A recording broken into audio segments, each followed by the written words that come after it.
राधे राधे, जय श्री कृष्णा दोस्तों। आज है 19 अगस्त। जैसा कि आप सबको पता है, आज है राखी का पवित्र त्यौहार। तो आप सबको सबसे पहले रक्षाबंधन की हार्दिक शुभकामनाएं। और मैंने भी अपने दिन की शुरुआत जो है ठाकुर जी को और माँ राधा रानी को राखी बांध के कर ली है। बहुत उमंग से, बहुत खुशियों से, बहुत उल्लास से मैं इस दिन का इंतज़ार कर रही थी।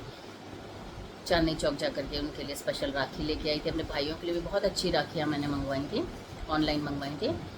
तो मतलब बहुत उत्साह था, अभी कुछ दिन पहले तक बहुत उत्साह था राखी को लेकर के। लेकिन जब से ये हादसा हुआ है KR खार मेडिकल कॉलेज का, कलकत्ता का, उसने अंतरात्मा को झकझोर कर रख दिया है।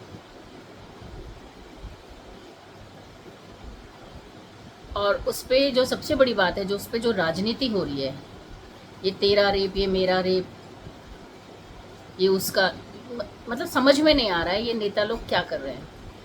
बहुत उम्मीद से हम मोदी जी को लेके आए थे, बहुत विश्वास के साथ लेके आए थे, लेकिन अभी तक परिणाम कुछ निकलता नज़र नहीं आ रहा। जगह जगह न्यूज़ में, समाचार में, हर जगह खबर फैली हुई है। एक छोटे से छोटा बच्चे से लेकर बड़े से बड़े तक, मतलब साफ कह रहे हैं कि ये किसी एक का काम नहीं है, इसमें कोई बहुत बड़ा गैंग है, कुछ ना कुछ, मतलब इसमें मतलब राजनीति की बू आ रही है। लेकिन फिर भी जो हमारी एजेंसियां हैं, क्या है, मैं उनके बारे में कुछ नहीं जानती, ना उनके बारे में कुछ कहना चाहूँगी। लेकिन बस डर है कि कहीं ऐसा ना हो CBI भी वही, इस केस का भी वही हाल कर दे जो आरुषि हत्याकांड का हुआ, जो सुशांत सिंह राजपूत के मर्डर का हुआ। आप सबको पता ही है, कोई हल नहीं निकला है, जस की तसी है। निठारी कांड में ले लीजिए आप, फांसी की सज़ा उनकी माफ़ हो गई है।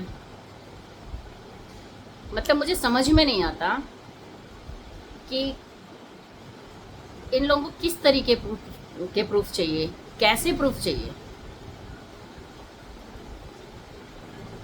आज आप देख रहे होंगे बच्चे बच्चियां सड़कों पे उतरे हुए हैं। इतना बड़ा त्यौहार है, क्या उस बच्चे की इच्छा नहीं रही होगी? उसके माँ बाप के बारे में सोचिए। आज इतने बड़े दिन वो कैसे अपने घर में बैठे होंगे, क्या तो उनकी मनोस्थिति होगी और क्या ही उनकी परिस्थिति होगी इस समय। क्या किसी ने जानने की कोशिश करी है ये हम कैसे समाज में रह रहे हैं? ये कैसा समाज है? बड़े बड़े जो आप व्यास जी कह लो या गुरु जी कह लो, जो आजकल के चल रहे हैं, कहते हैं लड़कियों को छोटे कपड़े मत पहनो, आप उत्तेजना फैलाती हो, पैदा करती हो। आप ऐसे मत चलो, आप ऐसे मत बोलो, आप ऐसे इस समय मत जाओ। मैं पूछना चाहती हूँ, जिस लड़की के साथ ये विभत्स कांड हुआ है, क्या उसने छोटे कपड़े पहने थे? वो तो पूरे वाइट गाउन में थी। क्या वो कोई गलत काम करती थी? वो तो एक डॉक्टर थी, जिसको भगवान का दूसरा रूप कहते हैं। क्या रात में ड्यूटी देना उसका पाप था? वो तो अपना कर्तव्य निभा रही थी। जो एक MBBS स्टूडेंट को स्टार्टिंग में जब वो एडमिशन लेता है, उसको सबसे पहले जो ओथ दिलाई जाती है, वो उसी ओथ का मान सम्मान करके नाइट ड्यूटी दे रही थी। वो अपना कर्तव्य निभा रही थी। तो उसने आखिर ऐसा क्या जुल्म किया? अब वो धर्म गुरु वगैरह कहाँ गए, जो कभी कपड़ों पे बात करते थे, कभी लड़की के चाल चलन पे बात करते थे, कभी कहते थे उसको रात को निकलना नहीं चाहिए, कभी कहते थे उसको अकेले नहीं जाना चाहिए, कभी कहते थे उनको ऐसे कपड़े नहीं पहनने चाहिए। अब वो धर्म गुरु कहाँ गए? कहाँ हैं वो सारे धर्म गुरु? क्यों नहीं खड़े हो जाते? क्यों नहीं उस बच्ची के लिए इंसाफ मांगते? सब अपनी TRP में लगे हुए हैं। सब कहते हैं हम योगी बन गए, योगी बन गए, योगी बन गए। अरे योगी बन गए तो यूट्यूब में क्या कर रहे हो, इंस्टाग्राम में क्या कर रहे हो तुम लोग? कहीं ना कहीं तुम पैसे कमाने के लिए तो बैठे हो।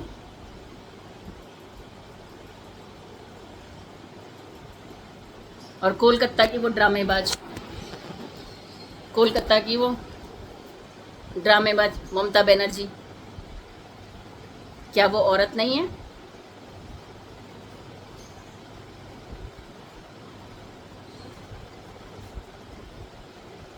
इतने वहशीपन से उस बच्ची के साथ ये कांड किया है, मतलब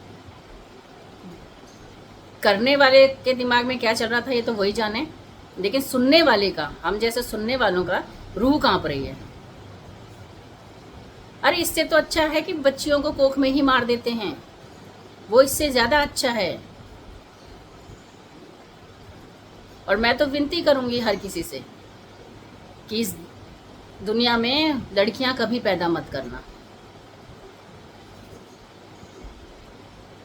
जब इस समाज को लड़कियों की इज्जत ही नहीं है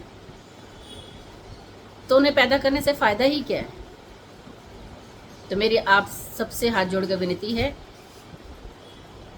कि आप लड़की कभी पैदा मत करना। और बहुत अच्छा था वो टाइम, इससे तो बहुत अच्छा था जब कोख में ही बच्चियों को मार दिया जाता था। आप ये मत समझना मैं इस चीज़ को बढ़ावा दे रही हूँ, आप मेरी बात को समझने की कोशिश करना।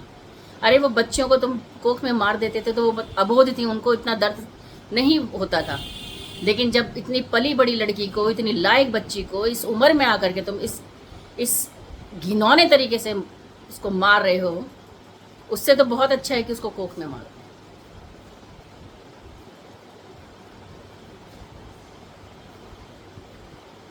ये राजनीतिज्ञ क्या कर रहे हैं? सब अपना अपना खेल कर रहे हैं। आपको याद होगा एक जगह ऐसे ही एक केस हुआ था, नागपुर है पता नहीं नागालैंड में, वहां पर एक आदमी ने रेप किया था, उसको जेल में डाला, जेल से 10,000 लोगों ने उसको बाहर खींचा और 20 सड़क में उसको जो मौत की सजा दी। उसके बाद से आज तक वहां पे रेप नहीं हुआ है। तो क्या हम लोग ऐसी सजा नहीं दे सकते? हम किससे डर रहे हैं? किसका इंतजार कर रहे हैं? कौन आएगा हमें बचाने? ये कलयुग है, यहाँ भगवान कृष्ण नहीं आएंगे आपको बचाने के लिए। यहाँ द्रौपदी को अपना चीर हरण स्वयं ही रोकना पड़ेगा, उसके लिए उसे खुद हथियार उठाना पड़ेगा। अब समाज इतने घिनौने उस पर पहुंच गया है कि अब स्त्रियों को बेलन से काम नहीं चलेगा, अब उसको शस्त्र उठाना पड़ेगा। अब काली चंडी दुर्गा बनना पड़ेगा।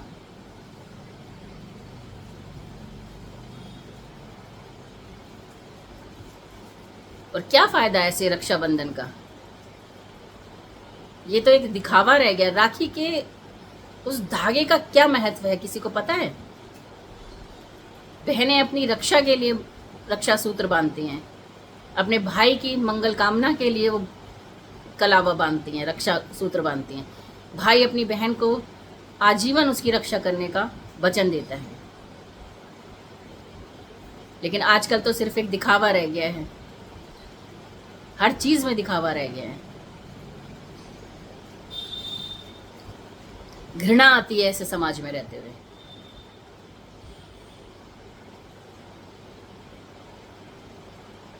सोचो उस बच्ची के साथ, मुझे तो बोलते हुए भी शर्म आ रही है, जो जो पोस्टमार्टम रिपोर्ट में आया है मैं यहाँ नहीं बोलूँगी, आप सबको पता है।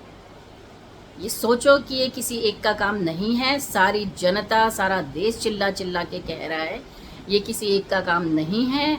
और ना ही ये कोई सिर्फ एक रेप तक सीमित है। इस रेप के पीछे की कहानी पे जाना चाहिए। कोई उस बच्ची का रेप क्यों करेगा?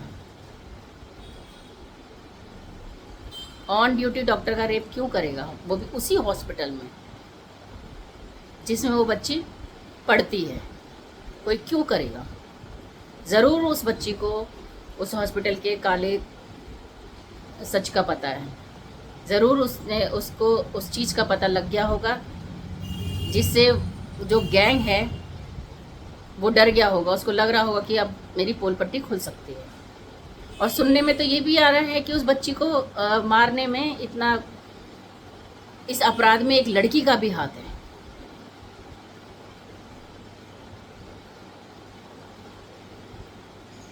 शर्म नहीं आती आप लोगों को ये काम करते हुए? घिन नहीं आती? अरे आप जो दूसरे की बच्ची को इतनी गंदी उससे देखता है, देख सकता है, तो वो अपनी माँ बहनों को कैसे देखता होगा? अपनी बेटियों को कैसे देखता होगा? किस नज़र से देखता होगा? और वो जो प्रिंसिपल जिस पे इल्ज़ाम लग रहे हैं घोष घोष पे, एक्स प्रिंसिपल, रिटायर्ड प्रिंसिपल, नाम के लिए सिर्फ रिटायर्ड प्रिंसिपल, उसकी इतनी औकात हो गई कि वो इतना बड़ा रैकेट चला रहा है कॉलेज में और सब चुप हैं, कोई बोल नहीं रहा है। क्या आप लोगों को नहीं पता एकता में कितना बड़ा बल है? सारे देश के डॉक्टर जो हैं एक हो जाओ और सारी सर्विसें देश में बंद कर दो। अगर ना ये नेता वेता तुम्हारे तलवे चाटे तो नाम बदल देना मेरा। सब एक हो जाओ, सारी सेवाएं बंद कर दो। इन्होंने डॉक्टरों को समझा क्या है? डॉक्टर छोड़ो, इन्होंने औरतों को समझा क्या है?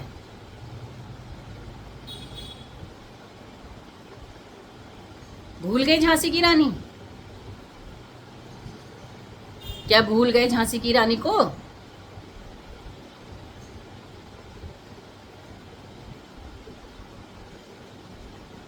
उठो द्रौपदी, शस्त्र उठाओ अपनी लाज बचाने को। ये कलयुग है, यहाँ कोई कृष्ण नहीं आएगा तुम्हें बचाने को। ये सच है।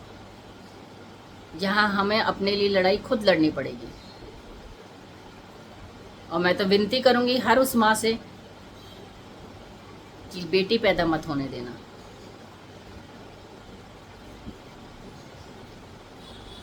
बेटी बिल्कुल भी पैदा मत होने देना।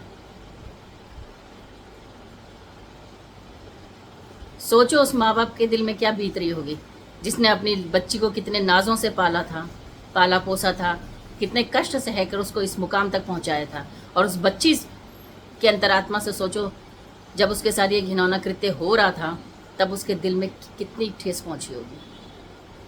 वो हर एक क्षण रो रही होगी उसकी अंतरात्मा। क्या इसी दिन के लिए वो डॉक्टर बनी थी?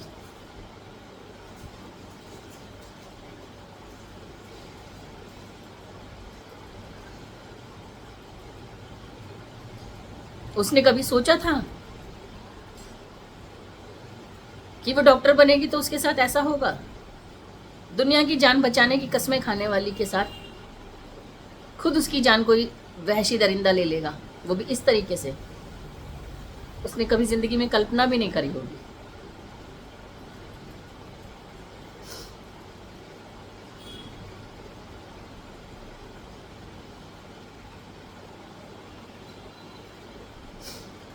आज रक्षाबंधन का बहुत बड़ा त्योहार है। मैं हर उस भाई से, हर उस बाप से और हर उस बेटे से ये कहना चाहूंगी कि आप लोग ये कसम खाओ कि आप अपनी जिंदगी में कभी किसी की अस्मत से नहीं खेलोगे, कभी किसी की घर बर्बाद नहीं करोगे।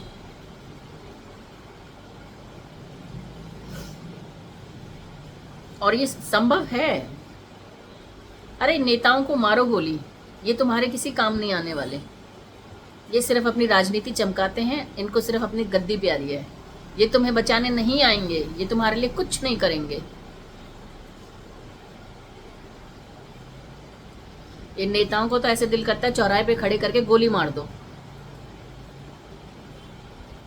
इन्होंने तो पूरे देश को हिंदू मुस्लिम हिंदू मुस्लिम हिंदू मुस्लिम में बांट के खत्म कर दिया।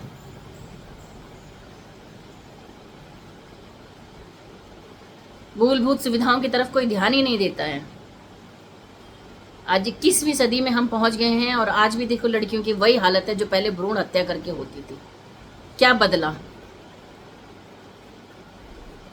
अरे भ्रूण हत्या में कम से कम भ्रूण को पता तो नहीं होता था, उसे दर्द तो महसूस नहीं होता था।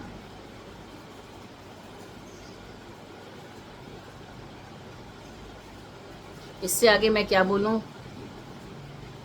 लेकिन हाँ उम्मीद करती हूँ इन नेताओं से नहीं, किसी से नहीं, अपने प्रभु से, अपने ईश्वर से उम्मीद करती हूँ कि वो बच्ची को न्याय ज़रूर दिलाएंगे। इसी के साथ ही राधे राधे।